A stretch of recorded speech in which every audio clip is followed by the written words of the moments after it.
possible short reflection to a very interesting report which I had before.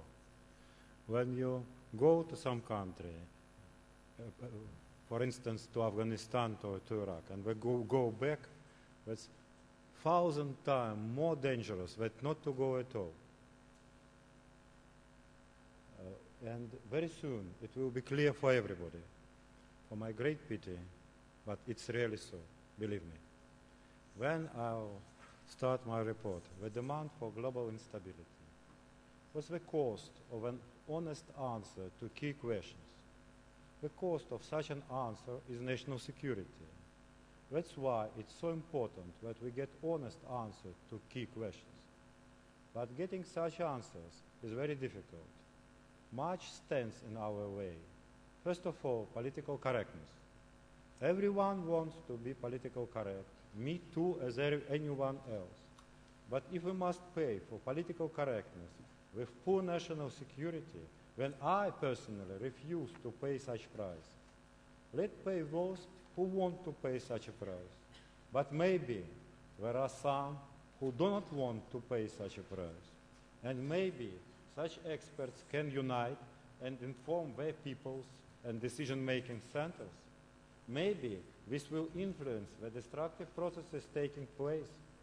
In any case, in absence of such a maybe, there is no meaning in research on so-called counter-terrorism issues. We need an honest answer to a question.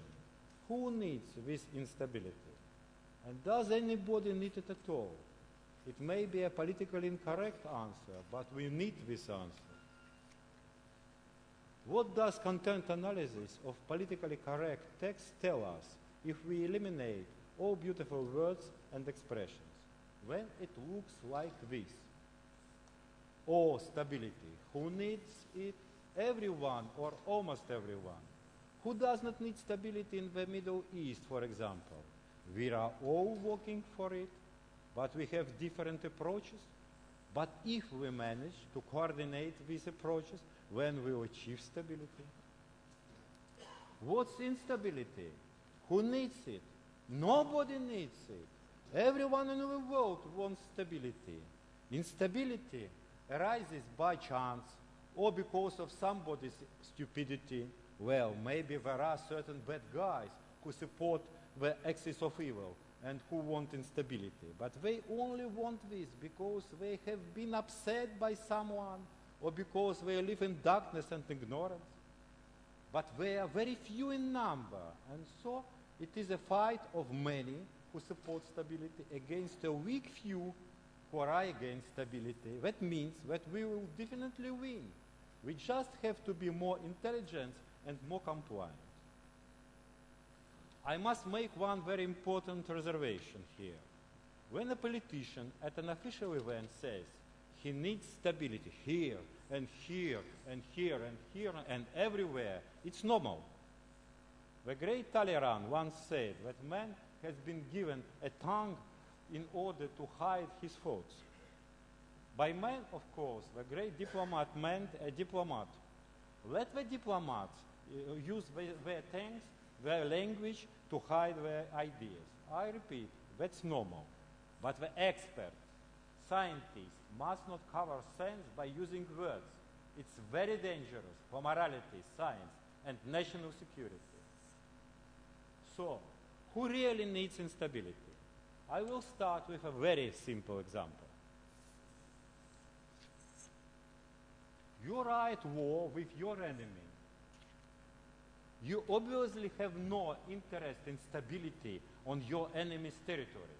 In fact, you need the opposite. Am I right? Let's make the example a little more complicated. Where is your competitor and you? You are not at war with your competitor, but you are in conflict. Do you always want stability for your competitor? Let's be honest, you almost never want such stability. Does that mean that you will always try to ruin the stability of your competitor by any means? Of course not. If you are a law-abiding businessman, You are not going to use illegal means. But if it is in your interest and you can do it by using legal means, you will do it, of course. Otherwise, you are not a law-abiding businessman. You are actually a good Samaritan. But are there that many law-abiding businessmen left in the modern world? Especially when we are talking about big business and business that is very risky. Of course, there are still some, but there are not that many. Whereas, as analysis of the world crisis has shown, are ready to break the law, sometimes minimizing the risk or doing so, but sometimes taking risks. Let us consider this type of business. There is you and there is your competitor. A struggle you are engaged in has already been described in detail by many scholars. It's called an economic war. George Soros long ago in great details described what financial war is. Daniel Jorgen, a scholar with excellent academic reputation, long ago described what energy wars over oil and gas are. The list of economic wars can be expanded. Is anybody waging such a war interested in the stability of his opponent? No, he must do everything he can to make his opponent unstable. As we know, there is a wide range of means to do this. This is the difference between an economic war and economic competition. Competition over oil involves a struggle to lower costs and raise profits. An oil war involves sabotage of your opponent's oil pipelines or support or tribal wars where these pipelines are located to. How oil, gas, or other wars are waged, we know. Instability is a very important element there. And many are not afraid of using the most dirty and the most bloody means to create this instability. And those many don't belong to the so-called axis of evil. They are not attracted by evil. They are just attracted by profit. As they say in such cases, it's not business. It's just business, nothing personal. So far, I have only discussed respectable business using unrespectable means in special forms of competition. It's very important to remember that apart from respectable business using unrespectable means, there are completely unrespectable but very large and very influential business. I'm talking here about the large-scale drugs business. According to various expert evaluations, the income of the drugs business is from 600 billions to $1 trillion per year. Before the entry of the United States force in Afghanistan in 2001, the production of drugs in Afghanistan in the so-called Golden Crescent amounting to 185 tons per year. Turnover from its sale was around $3 billion per year. Following the entry of military forces, production of drugs increases 40 times over, for 4,000%. I am using the official figures of the United Nations Office of Drugs and Crime. That means that income from the sale of drugs produced in Afghanistan roses to $100 billion per year. The experts understand perfectly well that we are dealing with the incomes of centralized drugs corporations. We are not talking about the income of small-time drug dealers. The Afghan Drugs Corporation is one of the largest in the world, but it is not only the only one. The total income from the world's drug cartels controlling Afghanistan, Colombia, Burma, and other drug regions, I repeat, is between $600 billion to $1 trillion per year. Such a drug cartel, of course, is not a pyramid system controlled from one point in the center. It's a network system. But the system, despite being a network, has quite a high level of a latent centralization. Does this system want stability? Does it need stability? Of course not. It needs instability as demanded by the essence of the drug trade, but not only. The experts know that the big drug business is conducted mainly on the basis of a drugs for weapons barter. Where weapon barons visit regions in which the fighting tribes, groups, and clans need weapons. They swap those weapons for drugs. The larger the conflicts, the more the need for weapons, and drug as payment for weapons. Sure, the weapons barons have an interest in hitting the conflicts as high as possible, and they use various terrorist groups in order to control the conflict.